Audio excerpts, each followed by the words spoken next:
7%. Negativa 12, positiva 31. ¿Qué prefiere usted? Pregunta la encuesta.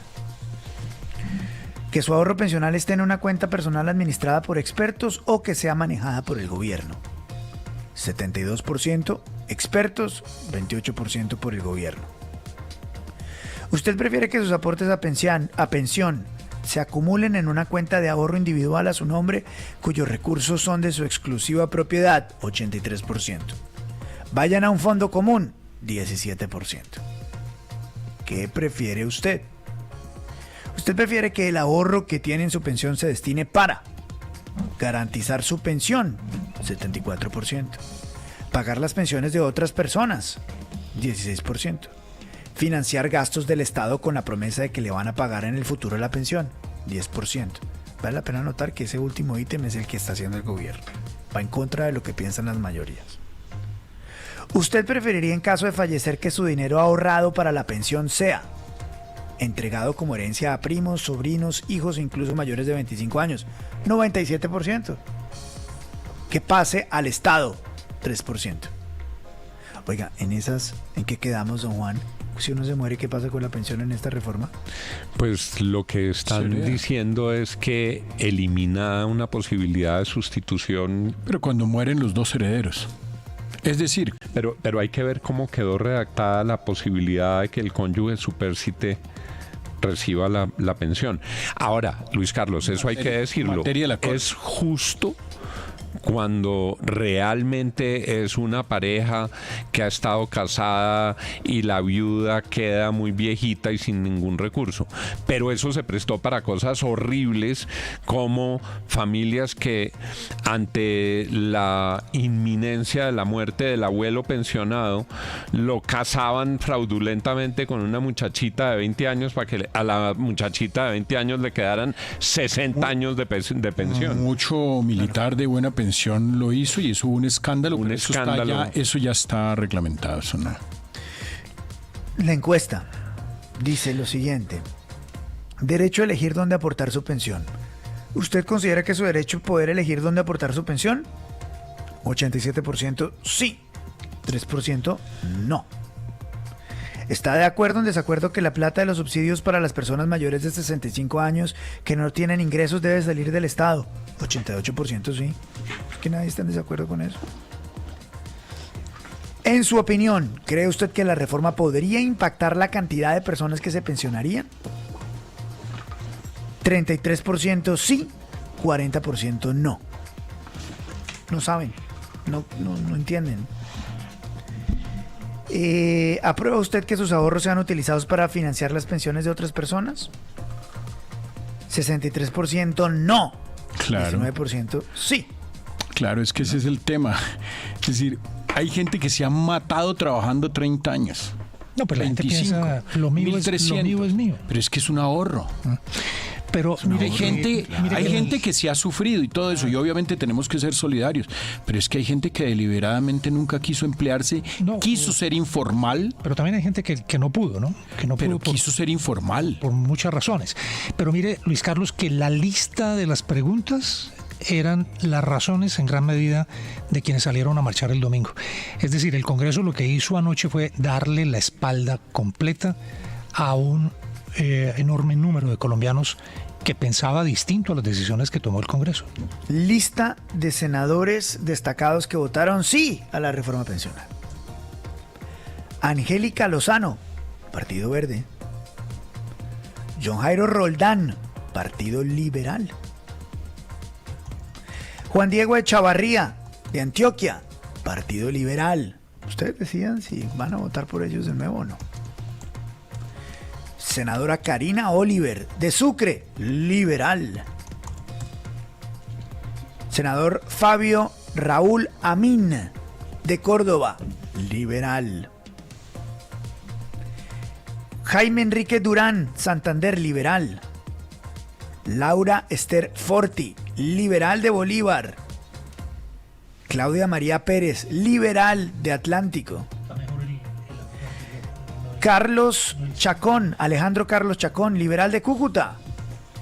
Alejandro Alberto Vega Meta, Liberal. Conservador, Miguel Barreto, ¿Sabe qué, Boyacá, Tolima. ¿Sabe qué me dicen por ahí? Liliana Benavides, Nariño, conservadora, señor. Que mucha esa negociación tiene que ver con el próximo procurador. Tolima, Delmira, Ana Paola Agudelo. Boyacá, Verde, Ana Carolina Espitia. De la U, ese es el partido más congruente de Colombia, el senador Julio Alberto Elías. Coherencia del senador Antonio José Correa de Córdoba, de la U. Senador Juan Carlos Garcés, de la U, del Valle. Por favor, señor, señora, cuando no tenga pensiones, pues... Lo que pasa es que estos como no les importa porque... No, pero ¿se acuerda lo que le dije esta mañana muy temprano cuando estábamos despertando? A las 5 de la mañana arrancando aquí el programa. Sí, mejor. Esa es la, que el otro suena raro. Sí, suena raro. Esa es la lista cuando estábamos despertando al país. Esa es la lista de los lentejos, Luis Carlos. Esos son los lentejos. Muchos vendieron su conciencia y su voto. Julio Elías Chagüí, Córdoba, de la U. John Moisés Besaile, Córdoba, de la U. Un saludo a la gente de Córdoba, de la U. Gracias, el señor Besaile. No ha tenido un solo problema con la ley, ni en su familia, ni nada. Senador José David Name, un saludo de la U, de Atlántico, hombre. Qué maravilla. Un abrazo. Gracias. Nuestros hijos y sus hijos les agradecen. Del partido Así, el senador Gustavo Adolfo Moreno. Así Caldas, Guido Echeverry Piedradita. Jairo Alberto Castellanos, norte de Santander. Sor Berenice Bedoya, de Antioquia. Así, les importó un pito lo que la gente salió a decir el domingo. Muy amables. Pero hay un nombre, a todos ustedes. Un nombre, Luis Carlos, que de lejos, le gana a todos esos que usted ha mencionado. Sí, señor. ¿Sabe cuál? Señor. Richard Fuelantala.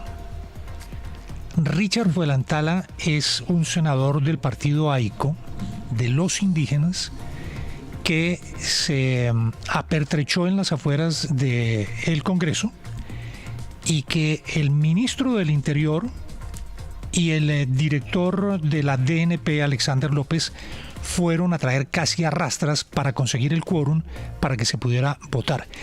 Y el señor estaba pidiendo que le rebajaran la edad de pensión a los indígenas. Ese era el cobro que el señor hacía para poder entrar al Congreso de la República. Hubo un episodio en el que estaba él, el senador J.P. Hernández, detrás de él, tratando de convencerlo de que no entrara al Congreso, y lo asediaron de tal manera el director de la ANP y el ministro del Interior que lograron entrarlo al recinto. Y con ese solo voto, con la presencia del señor Fuelantala, ese nombre no se nos puede olvidar, Richard Fuelantala, con la presencia de Fuelantala es que consiguió el gobierno el quórum para poder sacar anoche adelante la reforma pensional. Esa es la historia que no se nos puede olvidar. Tenaz. Bueno, ¿tiene usted el audio? Sí, claro, aquí está. Vamos a ver si alcanzamos a percibir algo ahí de la negociación. A ver, por favor.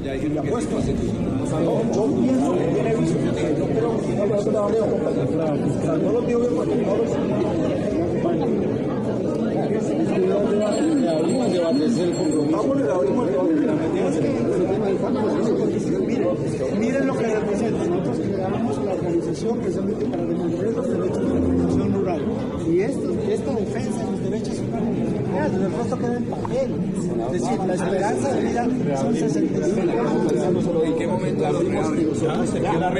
ahí el señor pidiéndoles que le rebajen la edad, Fuelantala, que le rebajen la edad de los indígenas, y fue entrando y lo llevaron prácticamente el ministro y Alexander López hasta el recinto donde se estaba haciendo la votación. Ese episodio, Luis Carlos, recuerda a uno que fue un escándalo enorme en el gobierno del expresidente Uribe, el caso de Yidis, que se denunció, vendió su voto ¿Teodolindo? Y de Teodolindo García para sacar adelante una de las reformas del expresidente Uribe. Pues aquí podríamos estar ante algo parecido. ¿Pero sería que sí van a crear un régimen especial indígena de pensional? Está contemplado, está en el articulado. O sea, que nos digan si esa fue la moneda de cambio. Está en el articulado. Los indígenas se van a pensionar con una edad menor a la del resto de los colombianos. ¿Y cómo se determina que es indígena? O sea, ¿va a dar un salvoconducto los resguardos? resguardos, pues ahí está. ¿Qué se determina quién es indígena y quién no es indígena? Yo tengo 34% según mi ADN, 32% de indígena según mi ADN, que me hizo un examen.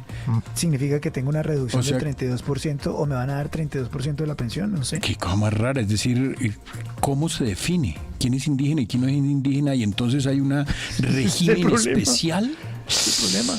Todos los colombianos tenemos algo de indígena. Claro. Que sea directamente proporcional al gen. Pero Luis Carlos, es que el episodio es terrible. Es decir, es el señor enruanado, ahí sentado y que no lo levantaban, y negociando el voto. Listo, yo entro, pero entonces le rebajan la edad de pensión a los indígenas. Y el ministro y Alexander López prácticamente lo fueron arrastrando hasta el interior. Yo creería que no es la edad, porque ese tema de la edad yo creo que es semanas de cotización, y obviamente si hay cotización formal o informal. Mire, qué enredo si abren la posibilidad a nuevos regímenes especiales para el sistema de pensiones. Eso sí sería una bomba.